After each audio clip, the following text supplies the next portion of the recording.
They would have been like, what? Plus, I was worried, like, I'm kind of wondering, I can't tell, but I kind of wondered if it was in South Haven, since his home was there. Because don't they have another court in South Haven? Because I always forget. Oh. Okay. Oh. That makes sense.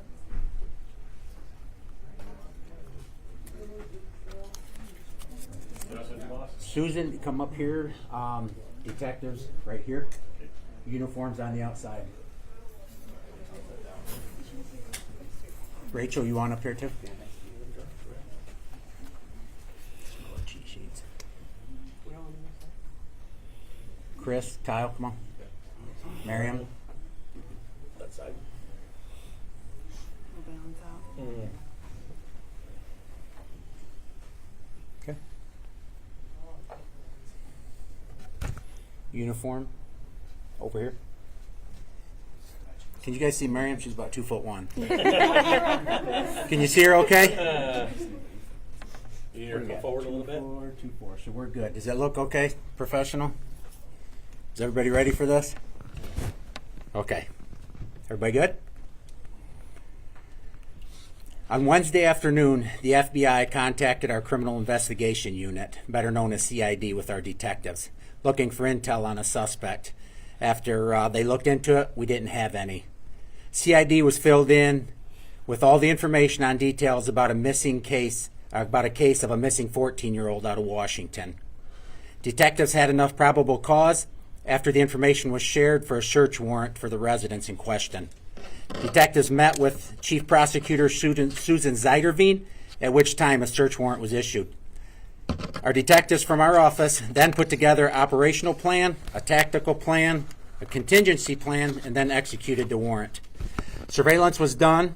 The suspected vehicle used to transport the victim from Washington to here was observed on the property.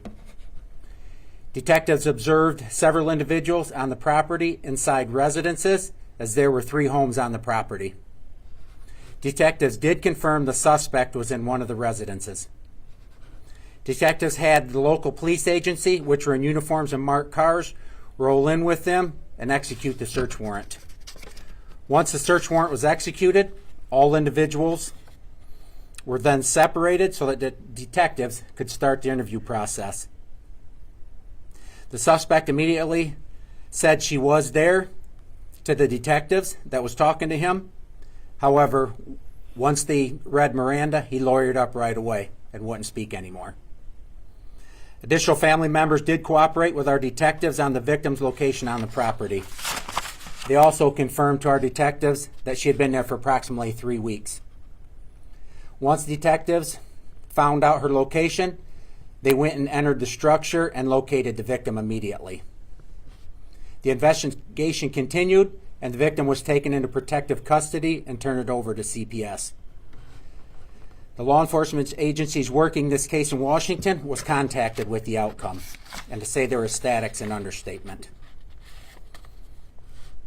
They then, in turn, contacted the parents, who immediately flew to Michigan to be reunited with their child. I personally cannot thank everyone who was involved in this case and could not be more proud of the staff here at the Van Buren County Sheriff's Office. I would also like to give a shout out to our prosecutor's office. They jumped on immediately and no doubt will handle things professionally on their end. I personally would like to see this case used as a champion to hold all app and tech companies accountable for hundreds of thousands of kids consistently being groomed on the internet.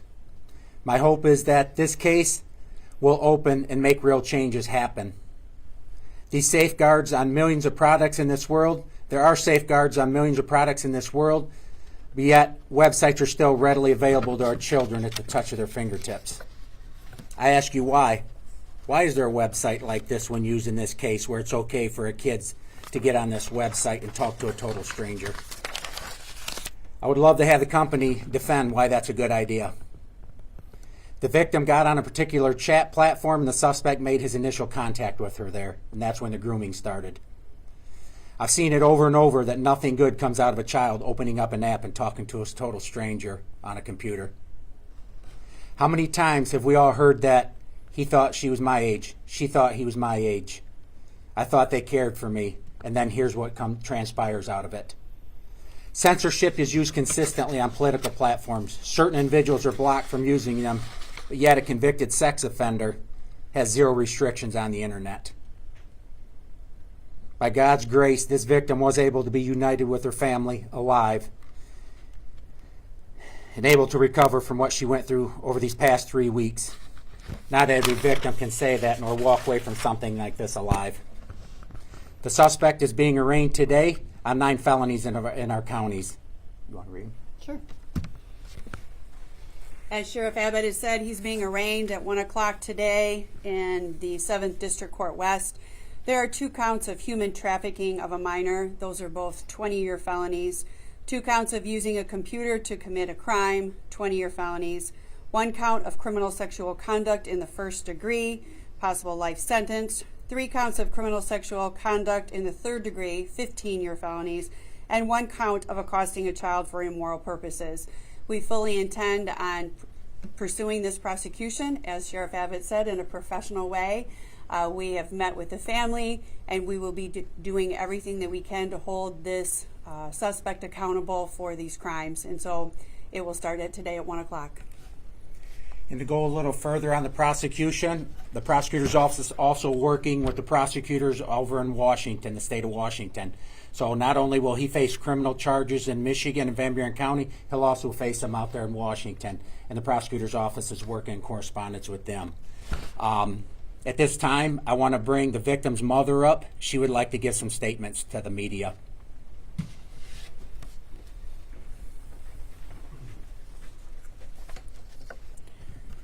Hi, I want to thank everyone for being here and allowing me to have this opportunity. I'm here primarily for 2 reasons. Most importantly, I get to bring my daughter home. I want to extend my most heartfelt and sincere thanks to all those far and wide that have helped make this possible. This rescue would not have been possible without all of those efforts. And I want to thank Van Buren County as well for their amazing efforts for stepping in and rescuing her. Fortunately for us, she's coming home safe. The past 3 weeks have been nothing short of nightmare, and one I hope no other parents have to experience. This is a call to action.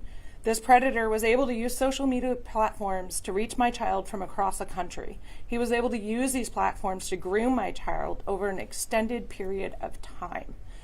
How many more children have to be victimized before these social media platforms are held to a higher standard? How many more families have to suffer the way mine has? The lack of accountability not only puts my child at risk for online predation, but leaves all children at the mercy of those who seek them out online. This is a time for change, and I hope that there's more people who are lucky to come home safe, but unfortunately not everyone has that story. Thank you. As you guys all know, this is an active investigation. We can't disclose much more details of what we just did today for obvious reasons. You guys have all been in the media for years, and you know why. We can try and field a few questions, but to be honest, we're not going to be able to answer a whole lot, if any at all. As far as the platform that this suspect used, was it one that is commonplace or one that is considered on the dark web, so to speak? That particular platform has been removed since this. But there's a lot of platforms, just like this platform was used, that's still out there. And did the suspect contact the victim from Michigan, drove out there, and so on and so forth? Answer that. No, we're not going to get into the nuts and bolts. Was there a ride-share program involved? As far as? As far as what we learned that the suspect ordered a ride for the 14-year-old. You obviously read Washington's news release.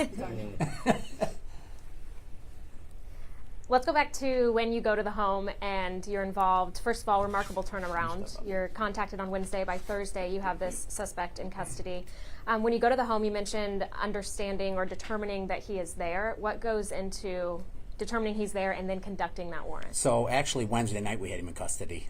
The only reason we didn't do a news release and get with all you guys yesterday's because they were still tying up a lot of ends. As you guys know, the prosecutor's office is handling a high-profile case right now on trial. We wanted to make sure we had all our ducks in a row and didn't misspeak to the media. As far as that night, the detectives went out, surveyed the property, surveillanced it, to get as much intel as they could before they executed the search warrant. We use overhead maps. We have a lot of technology on who's at that property, what it even looks like before we even get there. So they knew where to set up. They knew how to monitor the property before the search warrant's executed. I can tell you, if the suspect vehicle wasn't there and there's a question if he was there, we would have waited for him to return because he was obviously the main target at hitting this along with the 14-year-old victim. So once they knew the vehicle was there, even though they didn't lay eyes on her, there was a good chance she was at the property. And that's when they activated and executed the search warrant. And you're calling him a convicted sex offender. Do you know where those convictions or where those crimes took place? I personally have not run a history on it. And when you guys located the victim, what was her current state? Were there any injuries? Did she seem okay? Can you go into that or not? I would rather not talk on behalf of a juvenile. How do you make sense of a convicted sex offender who has prior history and is on the list in this state, still doing allegedly what this is in another state? That's the beauty of the internet for these predators. They can get on a platform and groom children just like this one. And that's why I hope, and I'm not just saying that earlier about use this case as a champion, but it's got to start somewhere. We've all heard the conversation for years about something's got to be done, but yet nothing's getting done. You can censor certain individuals on any internet platform. Tell me why there can't be legislation coming out of Washington, D.C. Once you're convicted of a sex crime, you have zero access to an internet, certain platforms. And if they do get on it, let the prosecutor and law enforcement have something they can sink their teeth in to prosecute these individuals. You talked about there was more than one individual at the property that the search warrant was executed on. Is there more than one suspect expected out of this? As of right now, no. Could more be charged? That's up to the prosecutor. It depends on how it all unfolds, as it's still unfolding, what they find. And we're still waiting. We're still in an ongoing investigation. And then is this local to just the suspect, or is this a part of a broader ring, entity, crime enterprise, so on and so forth? We're still peeling back the onion. There's a lot of layers to this case. It's not uncommon in a case like this, when you start digging into it, you find other victims coming forward. Two counts of human trafficking. Can you say why that is? I can't really go into the details of what the charging decision entails at this time because it would have to go into some of the investigation. Thank you, though. Was the suspected vehicle affiliated with the rideshare app at all? The only thing I'll comment on the suspected vehicle is we know it went out to Washington and back. Fair enough. Has the rideshare app used and contacted all regarding this case? Have they cooperated with the investigation, responded in some way? Certain stuff. A lot of that stuff we can't disclose because it's going to come out in a trial if it goes to a trial. So he's charged, or he will be charged, presumably in Washington as well. How does that work when you have two different states and a man facing several felonies? We're going to be working with them. Ultimately, the charging decisions that they make were going to be for actions that are taken in Washington. So my charging decisions and our office's charging decisions all relate to what happened in Van Buren County. So it could be different on both. We will certainly cooperate together and work together and keep each other informed. And at one time, we'll have to coordinate probably court hearings and that sort of thing. From talking to your counterparts in Washington State, but also the fact that the FBI was contacted your squadron, is it possible that the suspect will face federal charges? That's up to the FBI. Yeah, that's up to them and what they decide to do. Right now, we're just concentrating on the state charges. Is there anybody here from the FBI? Nope, they were invited, but they said just give them a shout out and appreciate it. I think they would have flew from Washington if it was in the summer, but hey. Michigan in the winter. Can you say, I know you said you don't want to speak for her, but can you say how she's doing? Is she safe, returned with family on her way home? What I can say is the family's elated that they're getting to take their daughter home and the healing process can start taking place. And she's safe, and that's the bottom line right now. And that's obviously the end result we were all hoping for with something like this. Can you speak as far as like she is safe now? Was like throughout the entire course of her missing disappearance, she was held at her will, and so on and so forth. The only thing I'll comment on that, to my knowledge, she never reached out to the family or anybody during the whole incident. So there's a lot of details that's going to unfold as it continues on. And as far you said 3 weeks was how long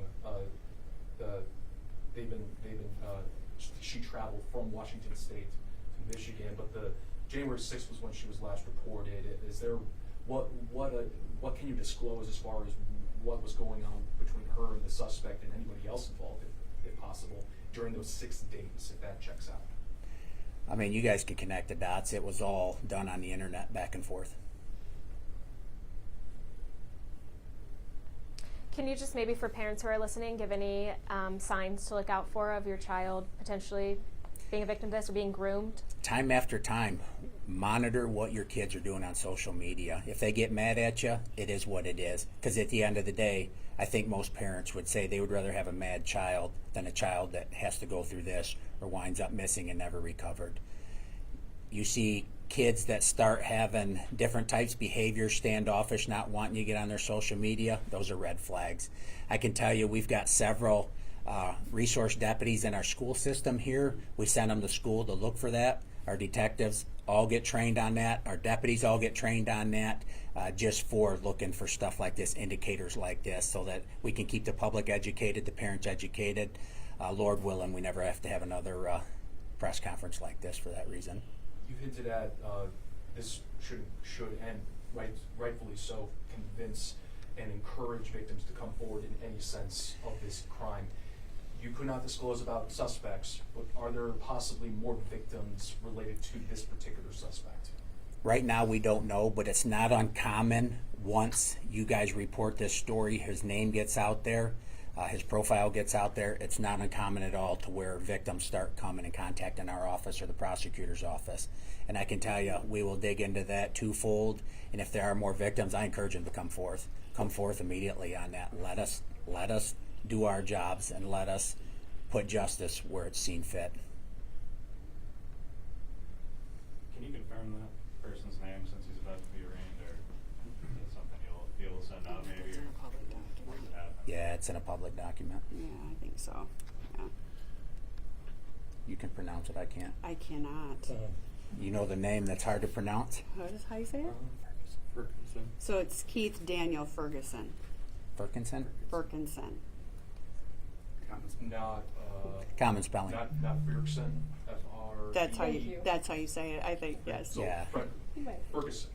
Ferguson. Ferguson. Yeah. You guys all had it last night when you kept reaching out. I just couldn't confirm it by Michigan laws. Washington laws are different, and I appreciate you guys understanding, but Washington laws are different. We can't release a person's name until they've been arraigned unless there's a warrant for their arrest already, which in this case there wasn't. Yeah. And we have public documents that are already authorizing it, so I don't have a problem releasing the name at this point. And you're going to see him in 25 minutes. So can the pronouncer Ferguson? Man, you can pronounce it however you want. Just go with the flow. I have a hard enough time with Zydervine, so.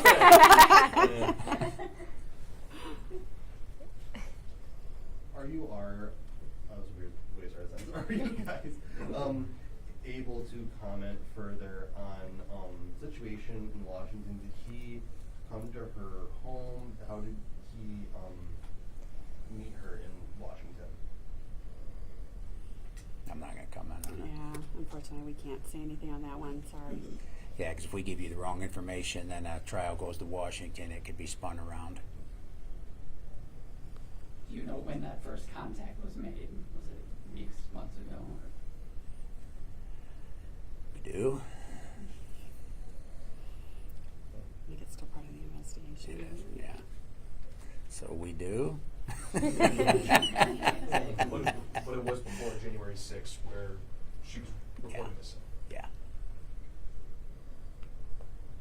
Have you seen the communication going back and forth, and will that be part of the case, could you say? Or? If it all goes to trial, I can tell you the prosecutor's office, our office, all bring it to light, and it'll all come out in a trial. Did the two have any prior connection, or were they just meeting online for either They met on a social platform. romantic interest or just friendship or anything? They met on just a platform where strangers get to talk to strangers, and it spiraled from there.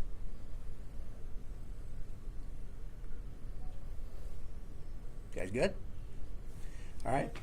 So you guys can hang out here, do what you got to do, and thank you all for coming. And I had the Zoom link, but I guess you don't need it because we were able to pull it up down here. Nice and convenient. Good. Thank you. Thank you. I appreciate it. Thank you. Appreciate it.